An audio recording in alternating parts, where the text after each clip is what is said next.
I hear people from time to time in truck stops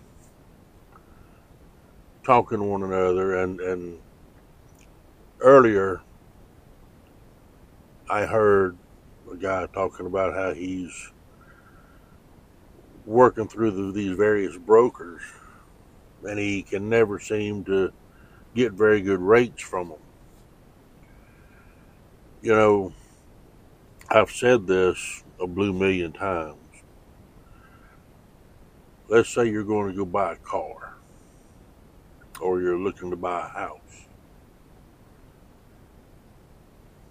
You've heard terms like it's a buyer's market, it's a seller's market. Well, the big difference is you don't have to buy. And just like dealing with freight brokers, if you're not getting a rate that's going to make it a profitable load for you, you don't have to take it. Just reject it. Just turn it down. You know, so what if you don't get that load? Sit back and wait a few hours, even if you have to sit for an entire day. It costs you less, even though it's costing you money, it's going to cost you less to sit for 24 hours or less than it is to run that truck at a loss. So, when you're dealing with these freight brokers, no, you're not the only fish in the sea, but that pond is getting smaller. When it comes to dealing with independent owner operators, they don't have that many, and they'll make more money working with you than they will working with these big trucking companies. So it's to their advantage to work with you, but it's also to your advantage to hold out for a rate that's going to be profitable. I know of a guy that brokers would frequently call him, and let's say he lives over in South Carolina. Let's say that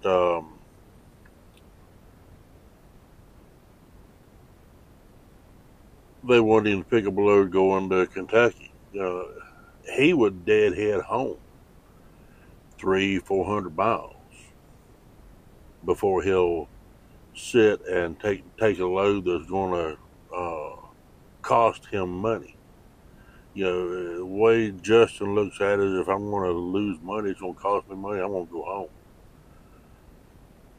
It's a lot cheaper to sit at home than it is on the road. Sammy will oftentimes try to pre-book his load, so he's got, when he leaves home with a load, he's got a reload to pick up, and then when he drops that second load off, he's got another one waiting. So he'll try to plan 2, 3, even 4 loads in advance, and try to pre-plan his week. And sometimes you need to do that. Sometimes it's better to put some feelers out. I used to send out emails when I was first starting. I signed on with like C.H. Robinson and J.B. Hunt and Uber Freight and some of these others. Well, when I got email addresses from some of these brokers, I would use a email blast, and I would just say, hey, on this date, I'm going to be in this area, and I'm looking for these kind of loads, and I'd have brokers contact me.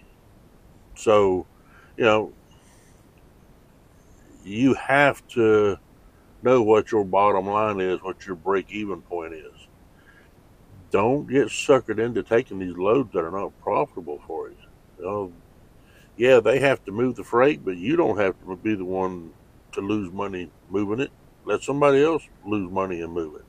Let the broker suffer the consequence and make less money on the load by having to work with a JB Hunt or one of these big mega carriers.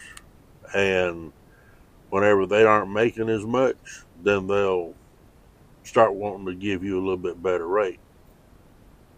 Anyway, you guys be safe, and I'll see you on the road. Bye.